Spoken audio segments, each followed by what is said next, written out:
Okay, we're going to explore the Gospel of Mark. We're coming to the big climax, and we're in chapter 15, which obviously deals with the crucifixion. Now, Jesus, that night, after Gethsemane, was exposed to 6 trials. After being arrested, he was subjected to 3 Jewish trials before Annas, before Caiaphas, and then finally before the Sanhedrin itself. Every detail of these trials was illegal. And we're not going to take the time here to go through all of that. We have a briefing package that goes into each one of those things called the agony of love. It really focuses on this day. It's a 2-hour study just on what happened at this time. But in any case, here in Mark, we're going to now see that Jesus will be subjected to 3 Roman trials. He had 3 Jewish ones, now 3 Roman trials. He'll be before Pilate, of course. And Pilate's anxious to get it off his hands. He discovers a basis by which he can pass the baton to Herod, because he's a Galilean. But Herod's a shrewd administrator, and he's too slippery. He slips out from under that. It bounces back to Pilate, who then finally tries to wash his hands of the whole situation, but does what he's obligated to do as a Roman administrator. And we'll go into all that as we go here. So Mark chapter 15, verse 1, and straightway, there's that word again. Again and again and again, it's a shooting script, and it leaps from action to action to action to action. And straightway, in the morning, the chief priests held a consultation with the elders and scribes and the whole council, and bound Jesus, that was illegal by the way, and carried him away and delivered him to Pilate. Now, as you may recall, in the upper room when they had the Lord's Supper, the Lord announced that he was going to be betrayed. That preempted Judas. They had not planned to do it over a holiday. Too dangerous. Didn't want to upset the Romans. But by Jesus announcing it, it caused Judas to fish or cut bait. He had to, if you're going to do it now. So he splits. He has to make some arrangements, among which was to get an audience with Pilate. That was not easy to do. It's a holiday. He's up from Caesarea, he's in town, but it took some protocol to get that arranged. So that's why there's quite a delay. That's why they're in Gethsemane so long, actually. But in any case, they delivered him to Pilate. So the whole council here, that's the Sanhedrin. They have a basic problem that's staring them in the face. They do not have the authority to administer the death penalty. And that'll become evident as we look at the text. But I want to give you a little bit of background here. Back about the 6th or 7th A.D., in other words, call it more than 20 years ago, King Herod's son and successor, Herod Archelaus, was dethroned and banished to Vienna, a city in Gaul. Archelaus was the second son of Herod the Great. This is all you can get the details here from Josephus in his book called the Antiquities.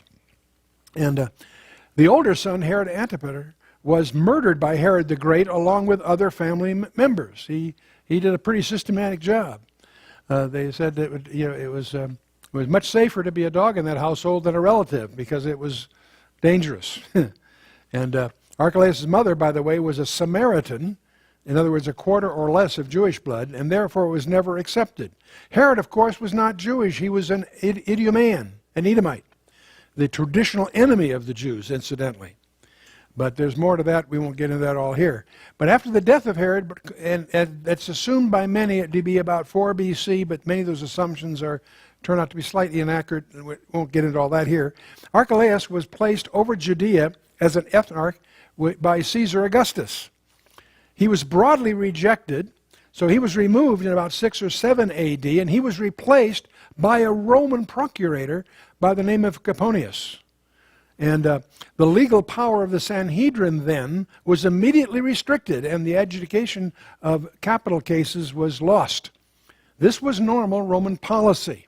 And all of this you can find in the Jerusalem Talmud. There are 2 Talmuds, the Babylonian Talmud and the Jerusalem Talmud, which wasn't done in Jerusalem, it was done in Tiberias. But the point is, there's 2 Talmuds in the Jewish community. The Babylonian Talmud is considered the more authentic of the 2, but that's neither here nor there. You'll find this there, and you'll also find this in Josephus in both his books, Wars of the Jews in Book 2 and also Antiquities of the Jews in Volume 20. We're going to tell you some things that happened about this transfer of power. It's very interesting.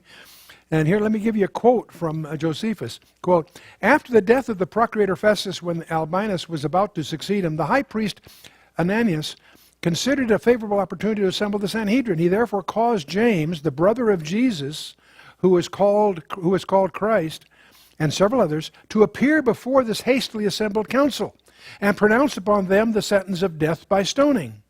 All the wise men and strict observers of the law who were at Jerusalem expressed their disapprobation of this act.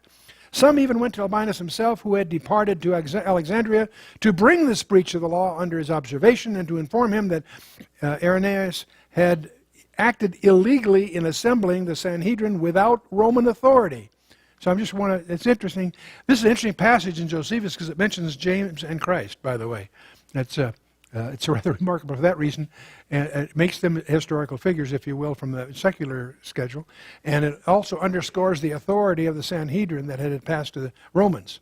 This also explains something else, by the way, in John chapter 18, when it talks about Pilate. It says, "Then Pilate said unto them, Take ye him, and judge him according to your law.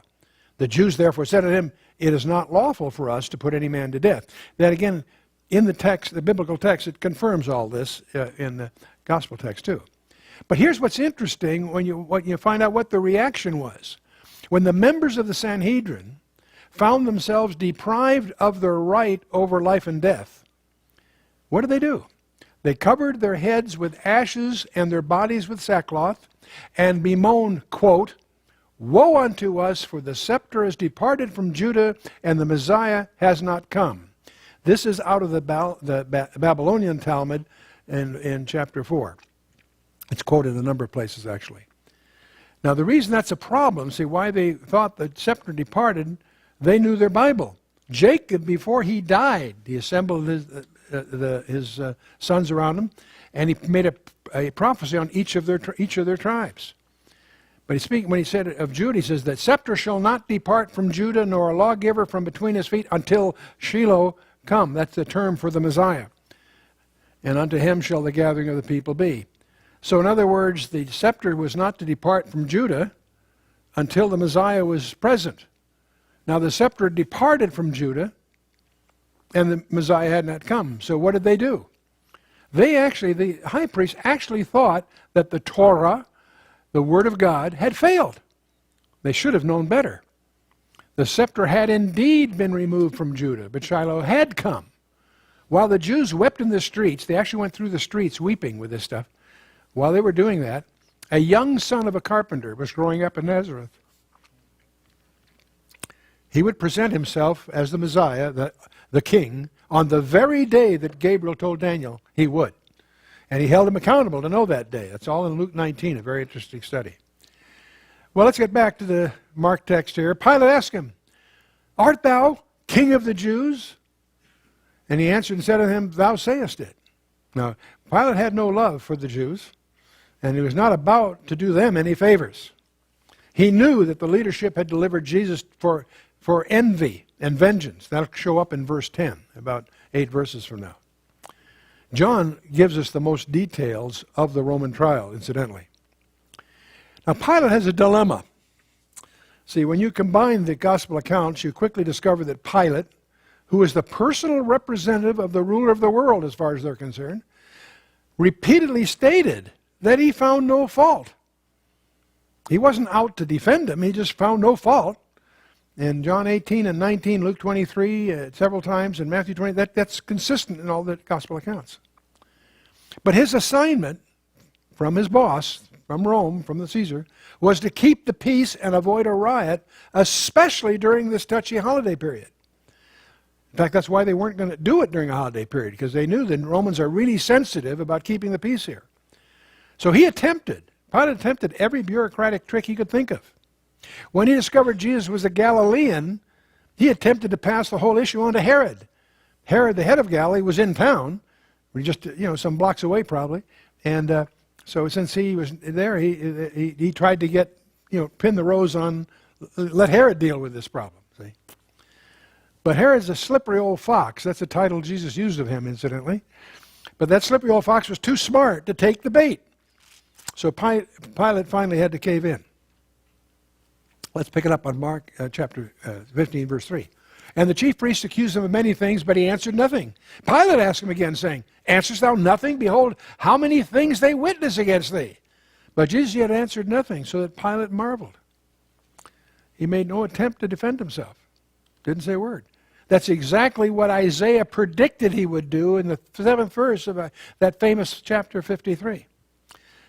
But if we take every byroad here, we won't make it. So I'm going to have to leave some of that for you to track yourself. Peter, by the way, in his first epistle, also emphasized this quiet suffering. Now Pilate's got another gimmick he's going to try. Now at the feast, he released unto them one prisoner, whomsoever they desired. That was his way of adding to the celebration. He'll take one of the prisoners and release him. So he thought, that ought to work. There was one named Barabbas, which lay bound with them that had made insurrection with him, who had committed murder in the insurrection. So we got a guy here that's a political zealot, a terrorist, we might call him today. He committed murder in this insurrection. And Pilate assumed certainly they would, not pick him, they would pick Jesus, of course. And the multitude crying aloud began to desire him to do as he had ever done to them. Give us the guy. The name Barabbas, by the way, is an interesting name. Bar means son of, on the masculine sense, right? And Abba, it means what? He's the son of the Father. Now, we're not sure which father. I won't go there right now. But a leading zealot. And we find a lot about that elsewhere. But Pilate answered them, saying, Will ye that I release unto you the King of the Jews? Pilate was hoping that would get him off the hook, because he had this falsely accused guy that was going to get killed. Notice the label he uses of him. Pilate, the ruler of the world, as far as they're concerned, gives him the title, the King of the Jews. Wow. See, he knew that the chief priests had delivered him for envy. But the chief priests moved the people that they would rather release Barabbas unto them. And they obviously went around and bribed them. And so it's so easy to manipulate a mob. And that's exactly what they did.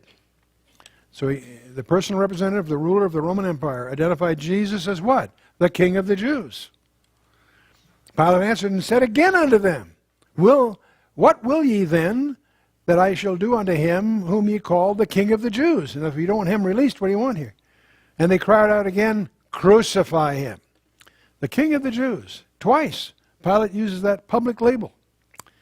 They cried and said, Crucify him. And then Pilate said to them, Why? What evil hath he done? And they cried out the more exceedingly, Crucify him. So he's got a mob getting riled here. But it's interesting, he continually used that same title, the King of the Jews. And so Pilate, willing to content the people, released Barabbas unto them and delivered Jesus, when he had scourged him, to be crucified. It's very, very interesting. You and I are, in effect, in Barabbas' shoes. We're guilty. We know we're guilty. There was no reason for us to have freedom. Jesus was innocent. But the guilt and confinement and destiny of Barabbas was transferred to Jesus.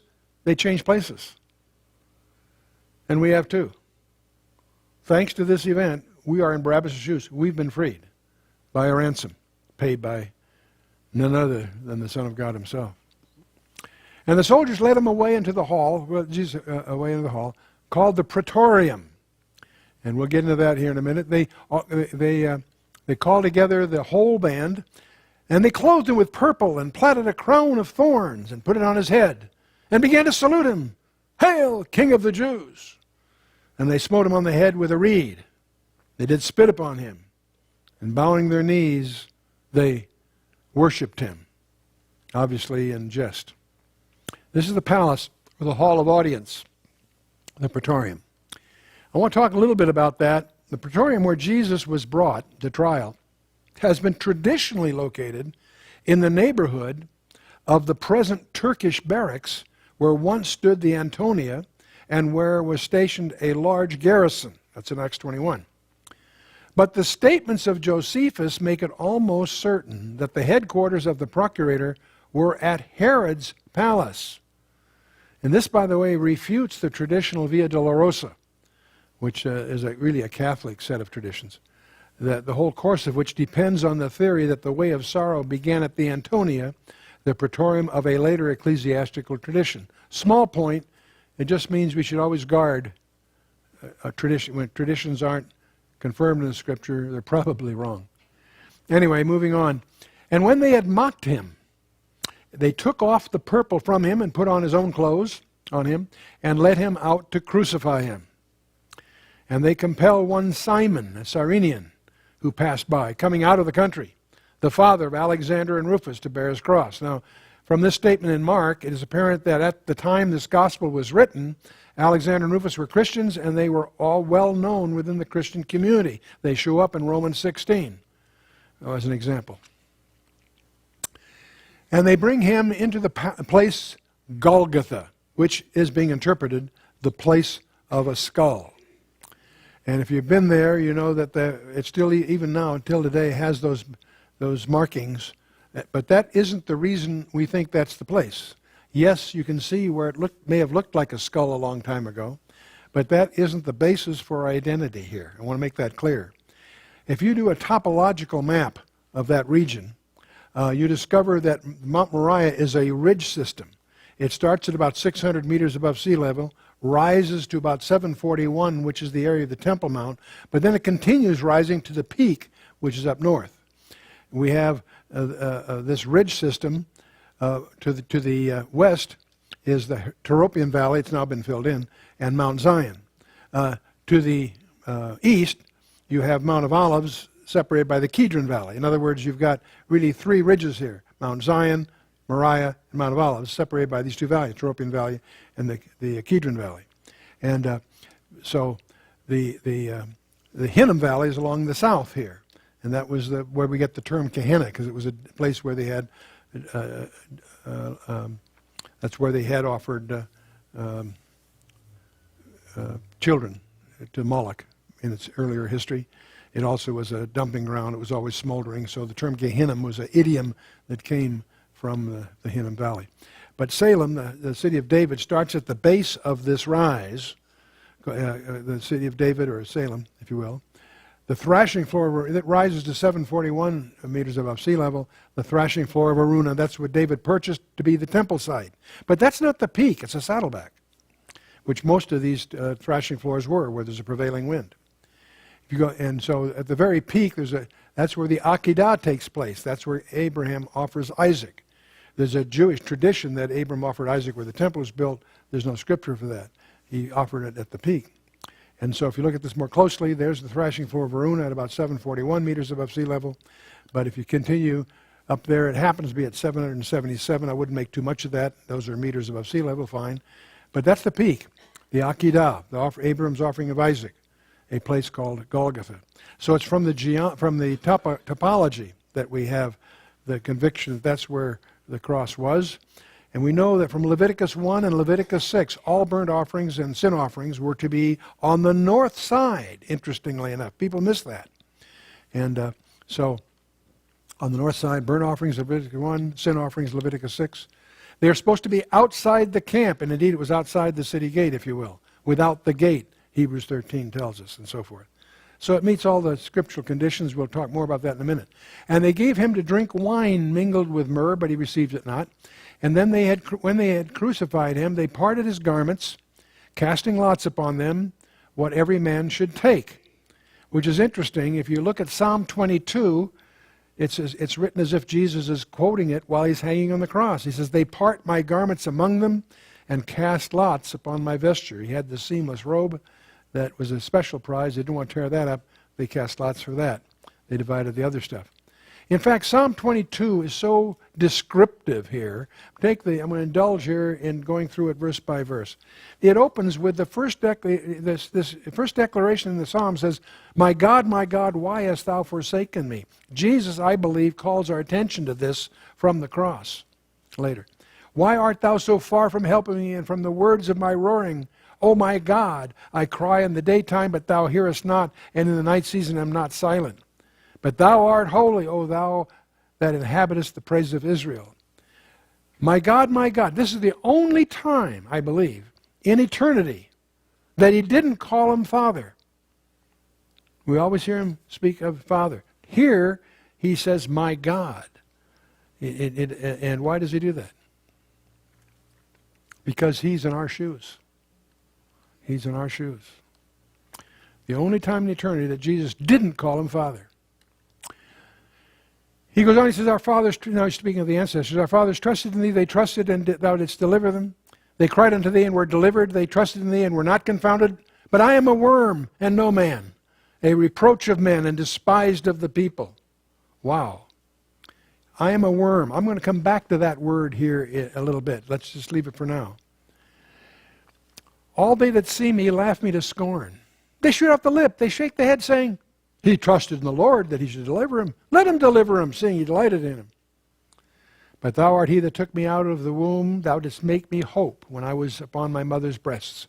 I was cast upon thee from the womb. Thou art my God from my mother's belly. Be not far from me, for trouble is near, for there is none to help.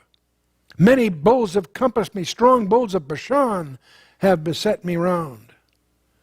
Wow. A lot of mysteries about what that's really about. Again, I got to watch my time. Let's keep moving. They gaped upon me with their mouths as a ravening and roaring lion.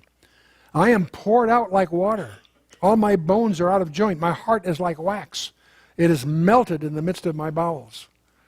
My strength is dried up like a potsherd. My tongue cleaveth to my jaws, and thou hast brought me into the dust of death.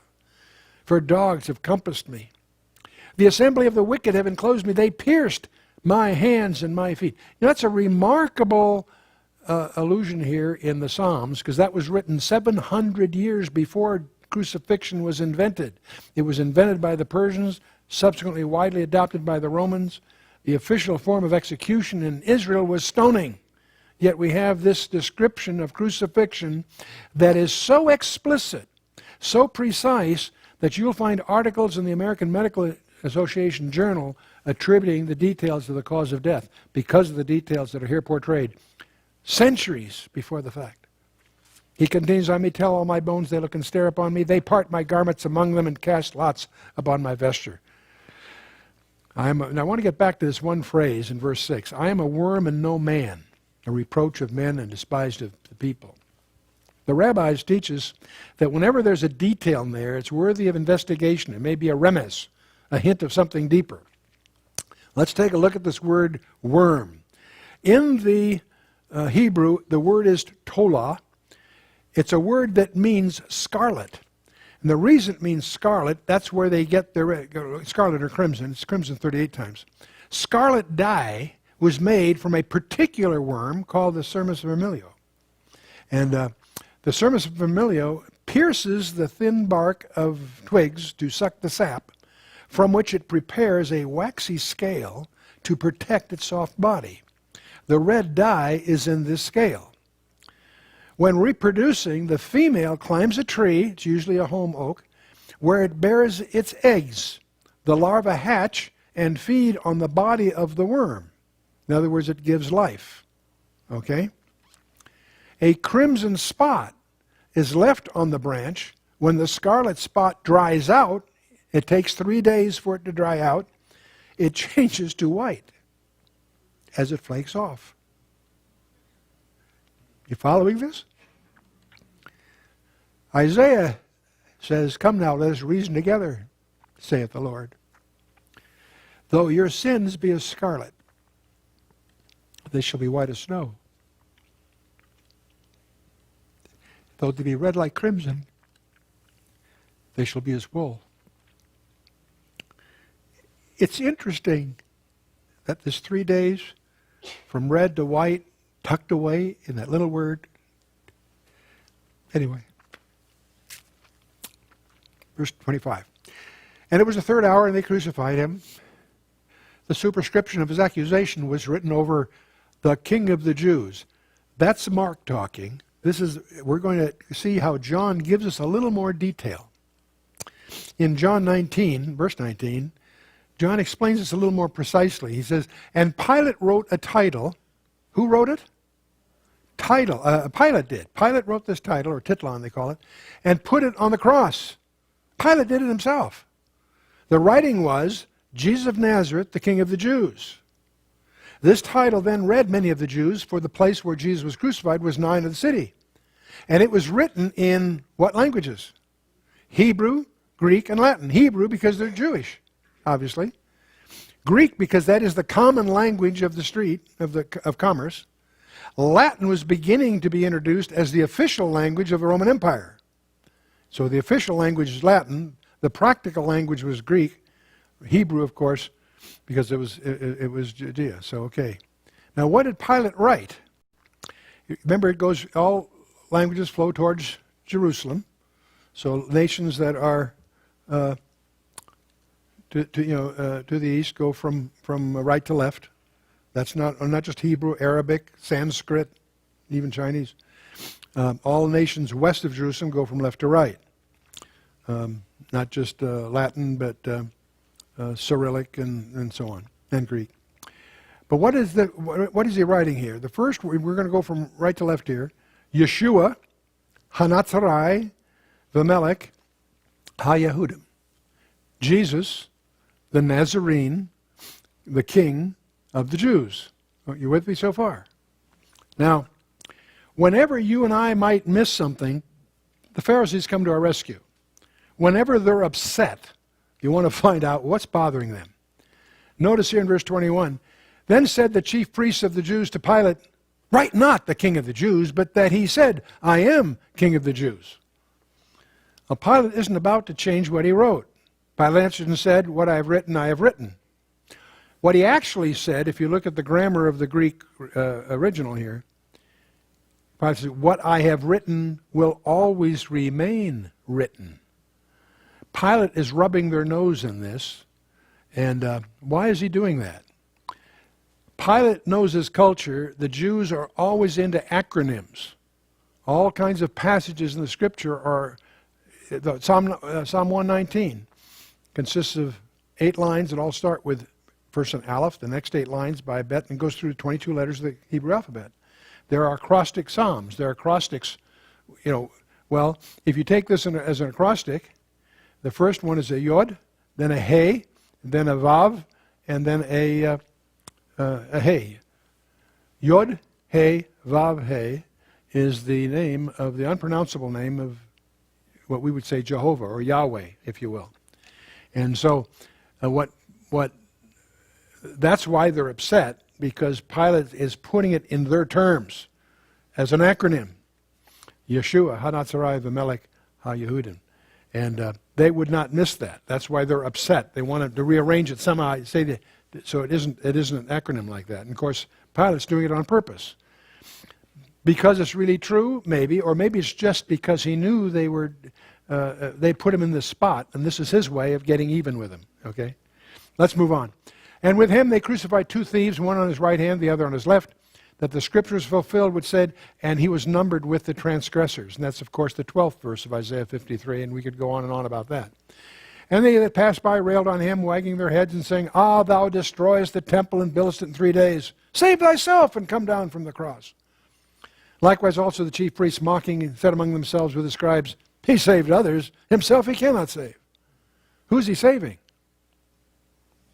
You and me. More than they have any grasp here. Let Christ, the King of Israel, descend now from the cross, that we may see and believe. And they that were crucified with him reviled him. And you all know, of course, there's one that didn't. That's a whole other story. And when the 6th hour was come, there was darkness over the whole land until the 9th hour.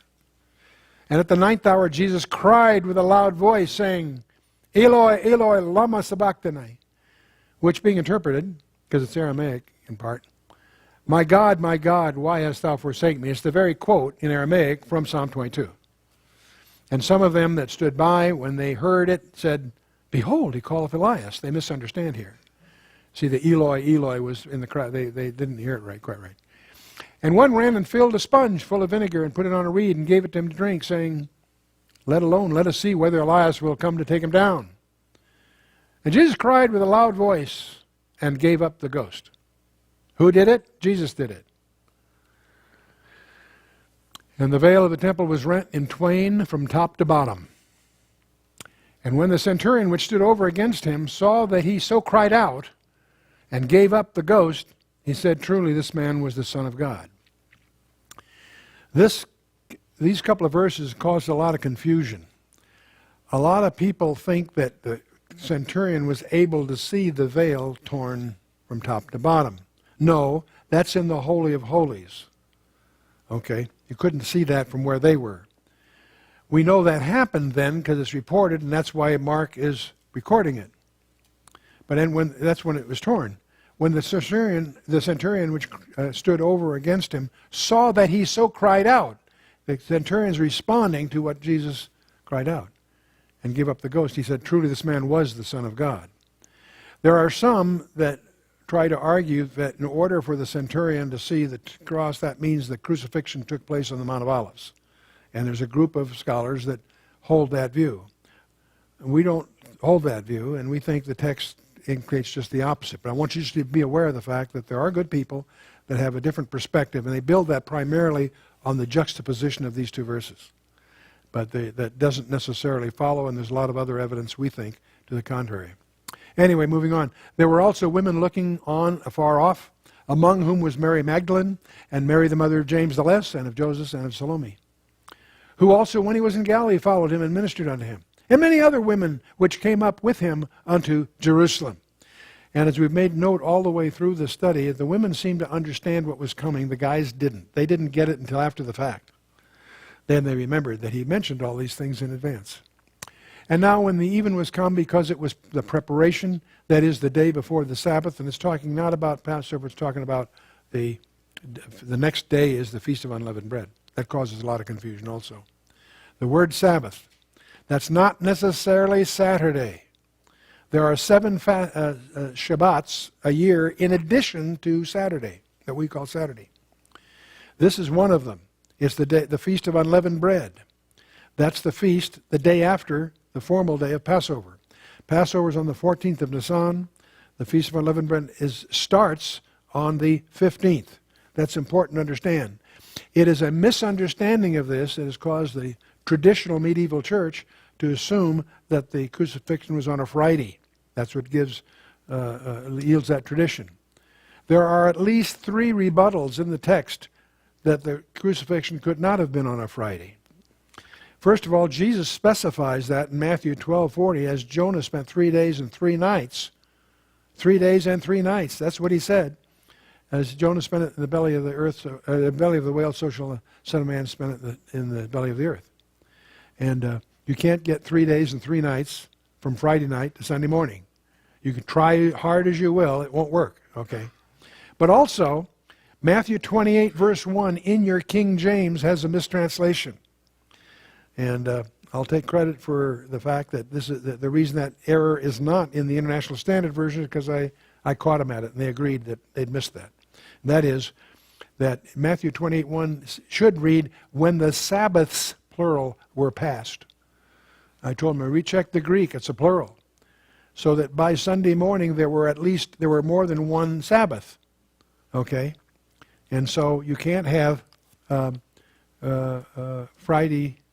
Anyway, the net of it is that by Sunday morning, in order to have 2 Sabbaths, you've got to have Jesus crucified either on a Wednesday or a Thursday. Either way will work.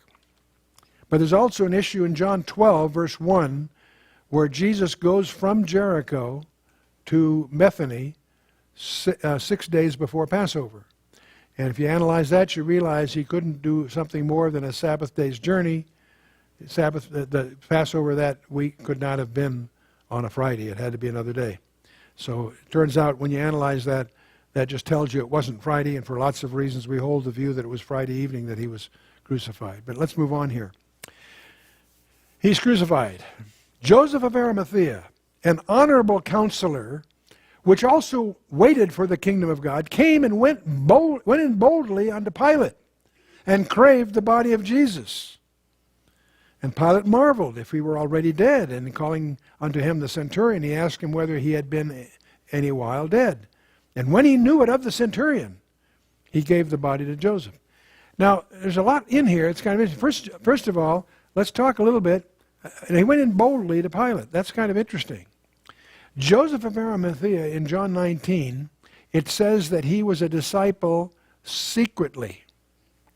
That's also a technical error.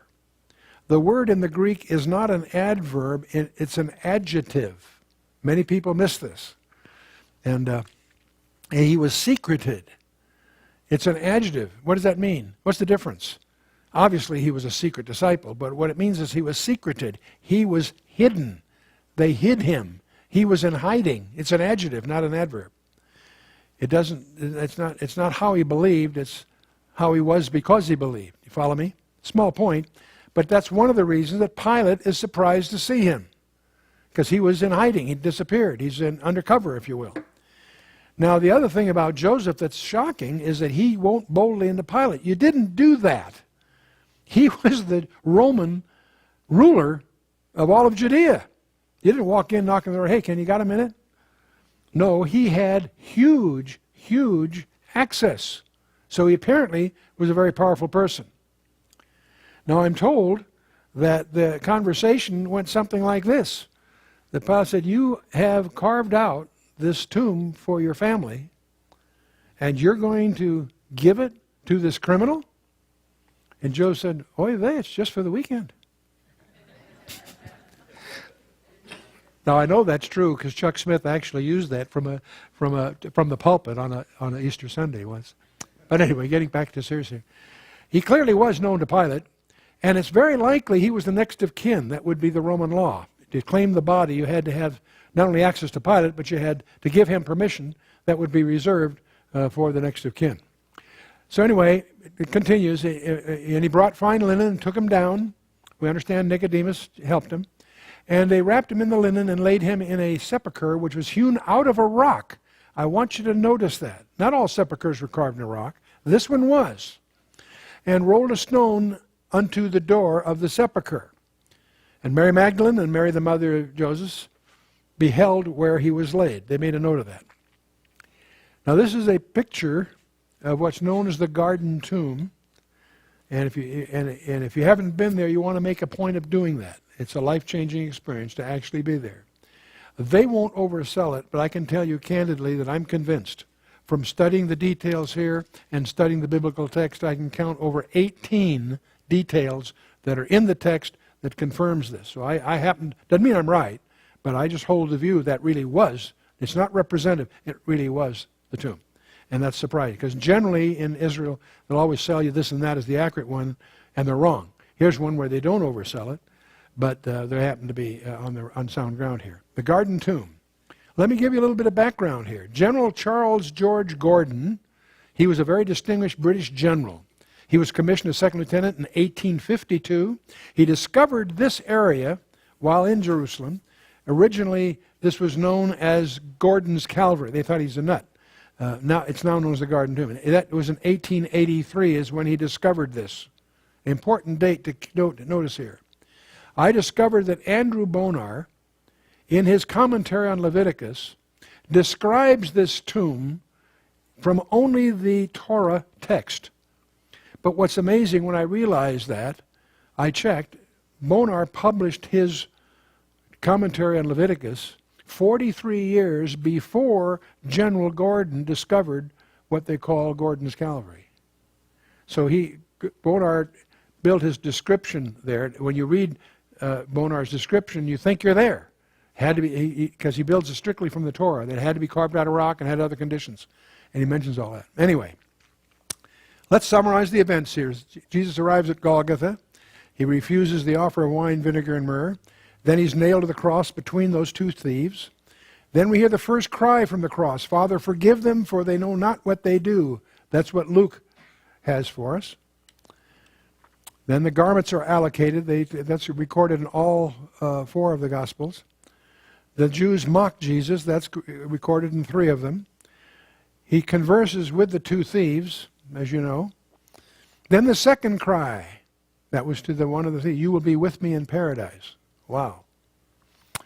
Then the third cry, woman, behold your son. Son, behold your mother. That's where he gives the custodianship of his mother Mary, not to his brother, but to the apostle John. And many people don't realize that the second epistle of John is a letter he wrote to Mary. And I challenge you to check that out. It's missed by most people. Finally, there's darkness from noon to 3 p.m. using our clock. That's in 3 of the Gospels. Then the fourth cry, my God, why hast thou forsaken me? We have no capacity to imagine what it meant. These two that had been together throughout all eternity, to be separated. We can't imagine what a pure, holy God would endure being made sin for us. We have no... The physical aspects of the crucifixion, I won't call them trivial, but they're certainly not the primary thing going on here. Jesus is paying for every one of my sins in detail, and yours. I don't think he got a volume discount. I think he paid for each one individually somehow.